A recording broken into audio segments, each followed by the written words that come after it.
A lo largo de la historia de la humanidad, nos hemos hecho miles de preguntas, unas más difíciles que otras, y otras un tanto curiosas, y gracias a la capacidad de preguntar que tiene el ser humano, hemos podido llegar a ser lo que somos hoy.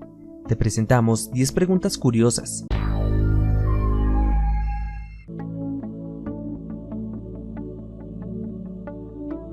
El primer semáforo data de 1868. En ese año, el ingeniero John Picknight, especialista en señalización ferroviaria, culminó la invención de este artículo que se colocó en el cruce londinense, frente al Parlamento británico. Su semáforo funcionaba mediante luces de gas, rojas y verdes, que se iluminaban solo de noche. Combinaba este sistema con el de zumbidos. Un zumbido significaba que podía avanzar unos coches, y dos que podían hacerlo los de la otra avenida. Duró poco porque una noche explotó y mató a un policía, pero la idea no cayó en el olvido. Medio siglo después llegó a Estados Unidos, se silenció el sonido y se incorporó la luz ámbar. Casi un siglo más tarde del accidente, en 1953, los primeros semáforos eléctricos comenzaron a poblar los cruces.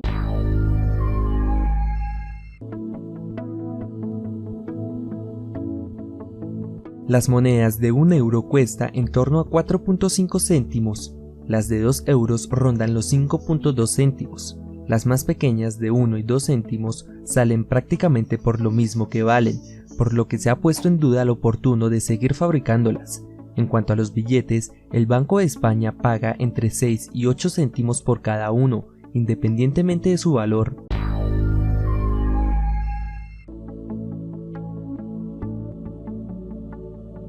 Si hacemos caso a lo que nos cuenta Juan Eduardo Cirlot en su diccionario de símbolos, la señal equivale a una concitación, es decir, a la manifestación del deseo de que cambie la suerte de algo que está ocurriendo, o que queremos que deje de pasar. Según el autor, los orígenes de cruzar el dedo índice y el corazón se remontan a los inicios de la cristiandad, cuando se trataba de luchar así contra los infortunios causados por las fuerzas malignas. Otros creen que es el modo en que los esclavos negros trataban de formar una cruz para protegerse del mal cuando estaban esposados.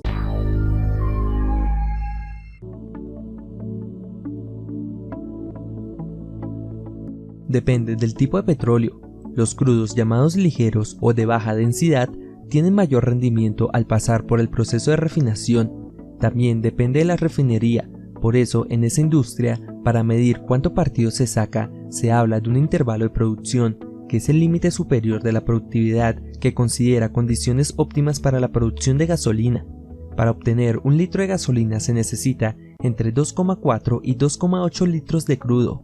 En el mercado internacional, un barril equivale a 42 galones de fluido, es decir, 158.98 litros. Si hacemos el cálculo, vemos que de un barril de petróleo se pueden extraer entre 56,7 y 66,24 litros de gasolina comercial.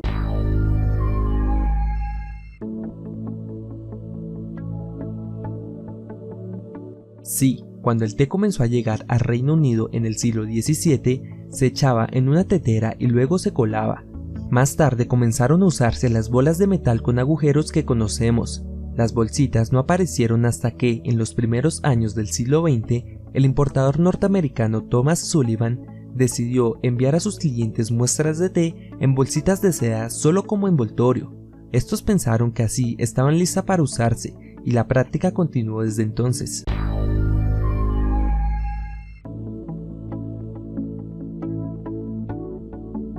Se trata de simplemente volar los últimos kilómetros planeando con los motores a relente.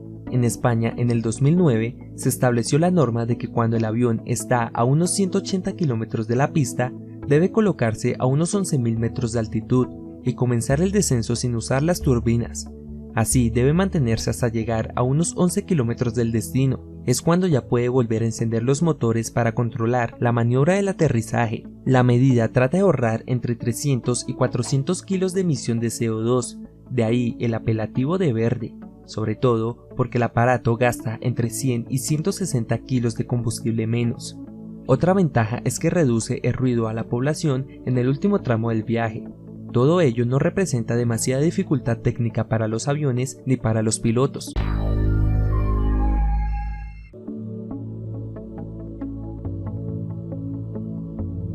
Sí, o más bien, por su arrojo en un imprevisto.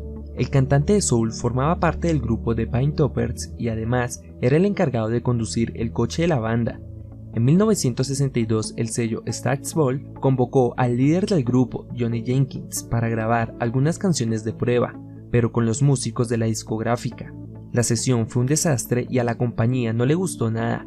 Cuando ya se iban a ir, Otis, que esperaba en la puerta, pidió que le hicieran una prueba a él. Los músicos accedieron de mala gana. El cantante de Georgia, que había aprendido a cantar en las iglesias baptistas, deslumbró desde el primer momento a todos cantando This Art of Mine, que poco tiempo después se convertiría en su primer single y en un gran éxito.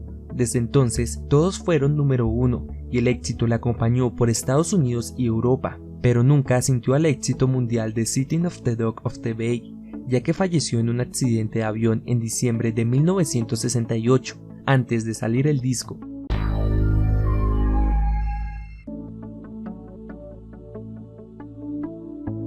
Se creen que son restos orgánicos en descomposición que producen gases, metano y fosfina sobre todo, que, en contacto con el oxígeno, pueden provocar combustiones efímeras en forma de luces tenues y que son visibles al caer la tarde o por la noche. Se dan sobre todo en zonas pantanosas y en cementerios por razones obvias, pero no hay unanimidad en la explicación científica de este fenómeno, lo que ha dado lugar a muchas leyendas populares, como la de la Hada Morgana y la de su aparición en libros de Samargo y Goethe.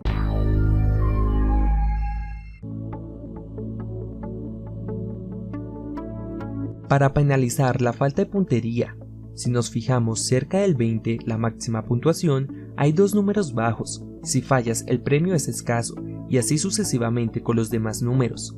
Esta idea se atribuye al fabricante de dianas Brian Gamlin, quien en 1866 decidió ordenarlos así en vez de consecutivos. Lo que quizás no sabías es que hay esta cantidad de combinaciones, y resulta que la propuesta por Brian es casi la mejor opción.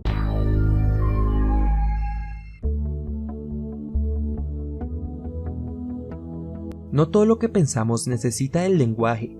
Pensamos en términos de imágenes, patrones en tercera dimensión, gestos corporales, movimientos y casi cualquier cosa que hemos experimentado. Las personas que utilizan las señas para sordos usan el lenguaje para pensar, por lo que lo hacen imaginando los movimientos de sus manos, mas no sonidos. Si un niño ciego o sordo nunca se le enseña un lenguaje, tendrá que depender de otras formas de pensar. A la mayoría, sin embargo, se les enseña un lenguaje por medio de algunos signos. Uno de los casos más famosos es el de Helen Keller, quien vivió sorda y ciega cuando tenía tan solo 19 meses de edad. Su maestra le empezó a escribir palabras en sus manos. Helen llegó a ser una escritora y una activista política famosa. Se presume que pensaba usando este lenguaje del tacto.